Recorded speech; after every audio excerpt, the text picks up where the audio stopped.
Hannah Cornelius adalah seorang mahasiswi di kampus Stellenbosch, Cape Town, di Afrika Selatan. Usianya masih 21 tahun.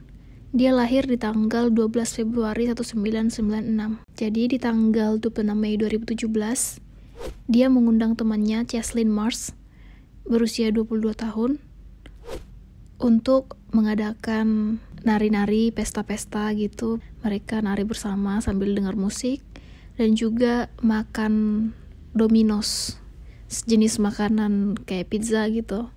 Dan mereka sambil ngobrol-ngobrol di situ juga sambil cerita-cerita. Nah, karena udah menjelang dini hari dan sudah larut, si Cheslin pun pamit sama si Hannah.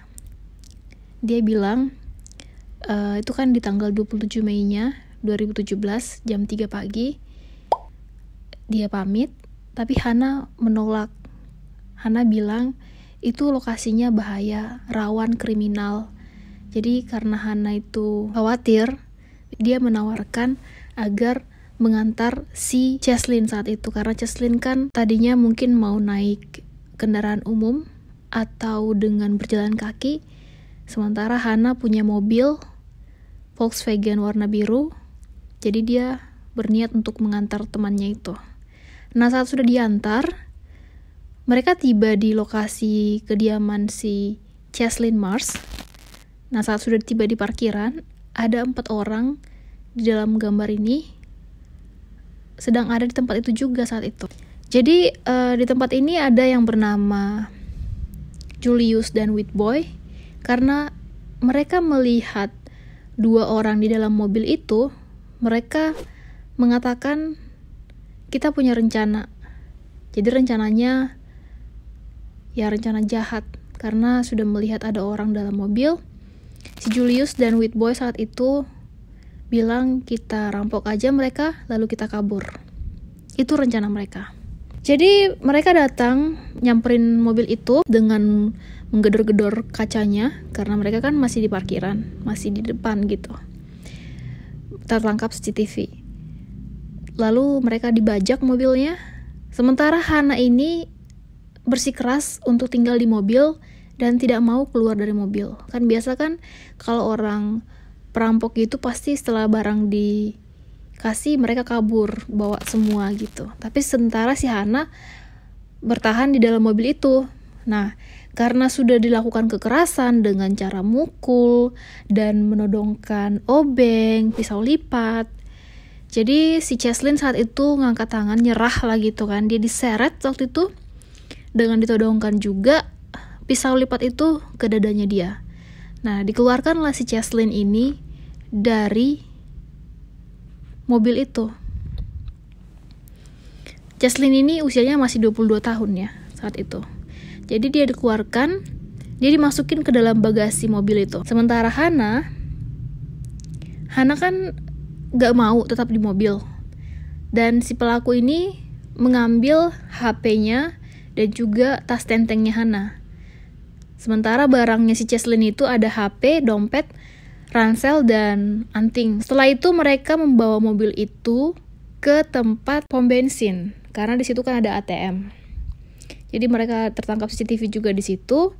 Di situ dilihat juga ada Hannah yang sedang memakai jaket warna krim. Sementara Hannah kan sudah ditaruh di tengah-tengah nih ya, di tengah-tengah mobil itu, yang mana dijepit oleh 2 orang pria. Dijepit, disekap gitu lah ya, disekap sama mereka. Jadi ada orang-orang yang pelakunya ini ada 4 orang.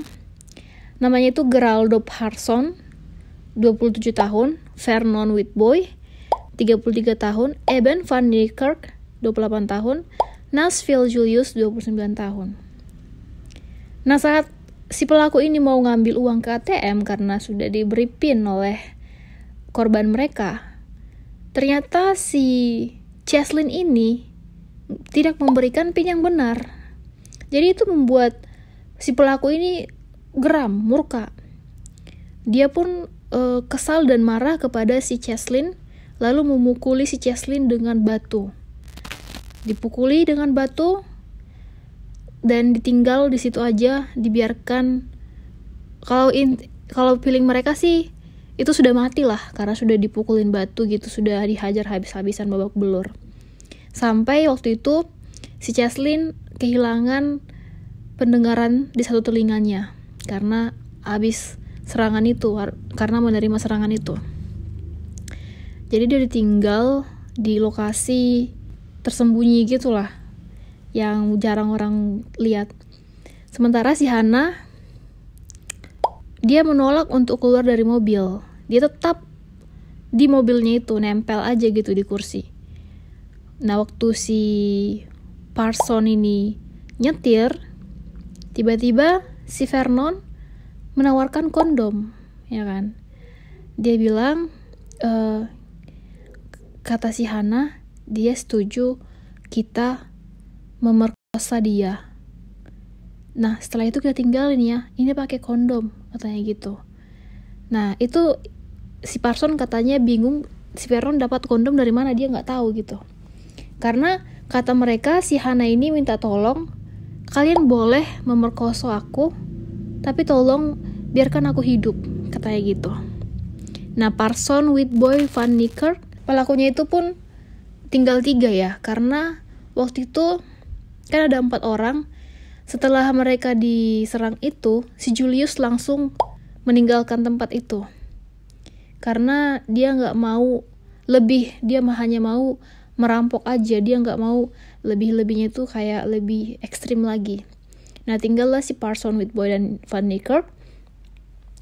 Nah, saat si Parson katanya melakukan itu, memerkosa, dia bilang, sebenarnya aku gak pengen melakukan ini karena aku punya istri dan anak, tapi dia tetap melakukan itu. Bego kan? Dia tuh memang iblis ya, gitu.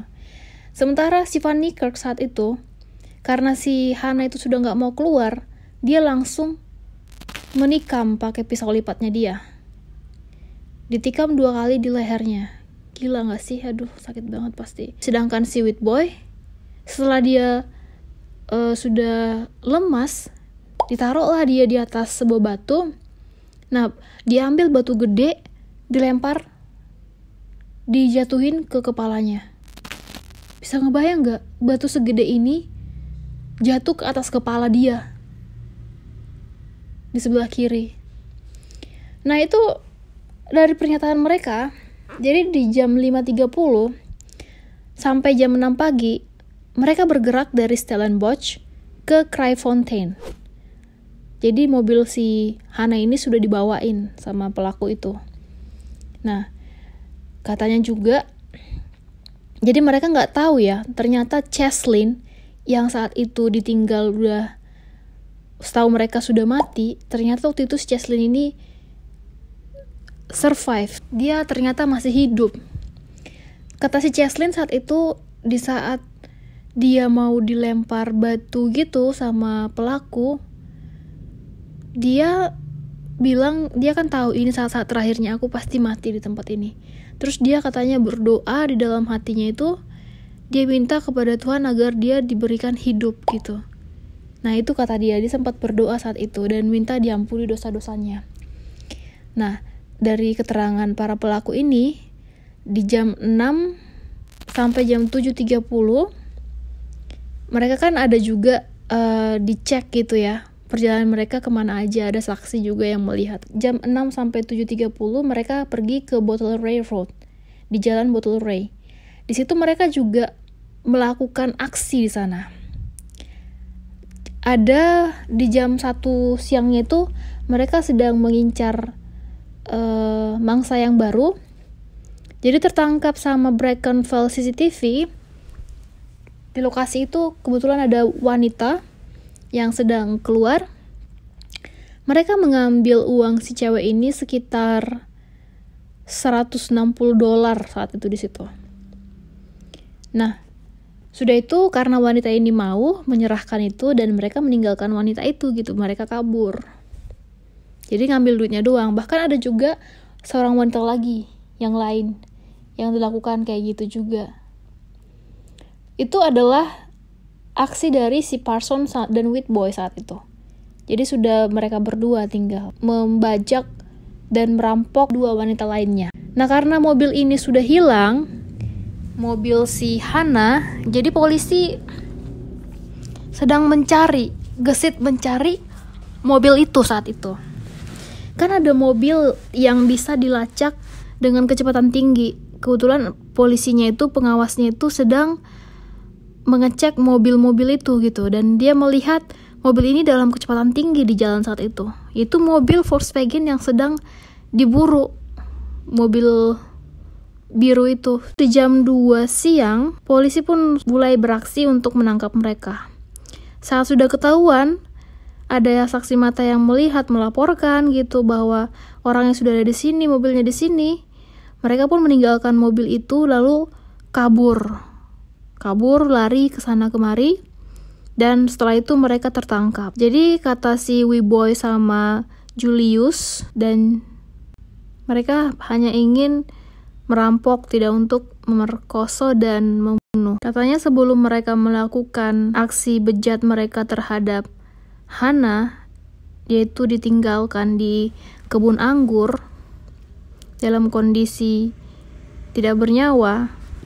Jadi ada pernyataan nih ya, kan ada teknisi, orang yang berusaha untuk memperbaiki sesuatu di tempat kejadian perkara itu. Ada 2 teknisi, katanya mereka ingat betul bahwa batu itu mereka pakai, batu yang besar itu untuk menyumbat sesuatu gitu, untuk dipakai gitu kan. Nah, karena nggak sanggup untuk menyumbat lubang gitulah, karena nggak sanggup diangkat, akhirnya mereka menyerah, mereka meletakkan di situ aja gitu. Nah, di saat itu mereka jalan ke tempat itu lagi, mereka menemukan, mereka pikir tadinya itu boneka yang ditaruh di jalan begitu aja. Ternyata mereka melihat ada cewek itu. Jadi mereka melaporkan bahwa itu adalah mayat manusia gitu. Nah, ayahnya si Hana waktu itu buat pernyataan, bernama Willem, 56 tahun.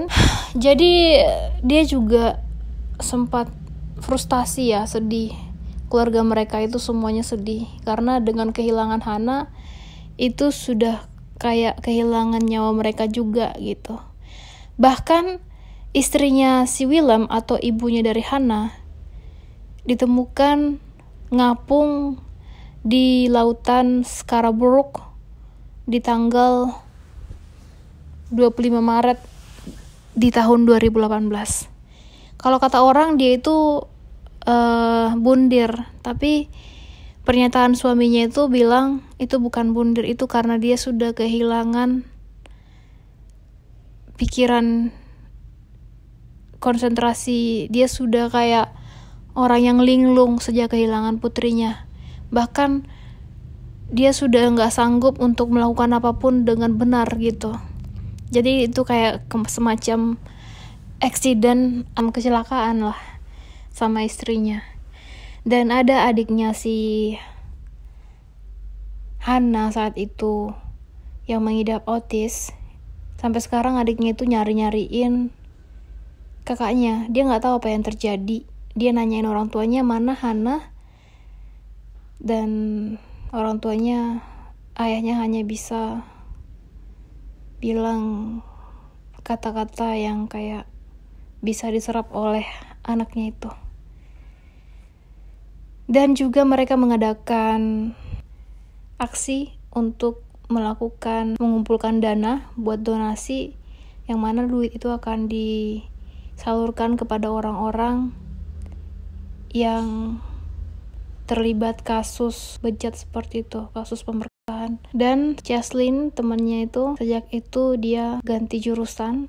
Dia mencoba untuk mengambil jurusan hukum karena dia ingin membela orang-orang yang mempunyai masalah seperti temannya, yaitu Hana. Dia ingin membela kebenaran dengan mengambil jurusan hukum itu, biar orang seperti pelaku itu mendapatkan hukuman yang setimpal. Dan hukuman yang mereka dapat itu ada seumur hidup, yang mana 25 tahun ditambah kasusnya itu kan ada perampokan, pemerkosaan, dan pembunuhan. Jadi dikasih hukuman 40-45 tahun penjara. Oke guys, sampai sini. Thank you for watching. Sampai jumpa di video berikutnya ya. Stay safe. Bye-bye.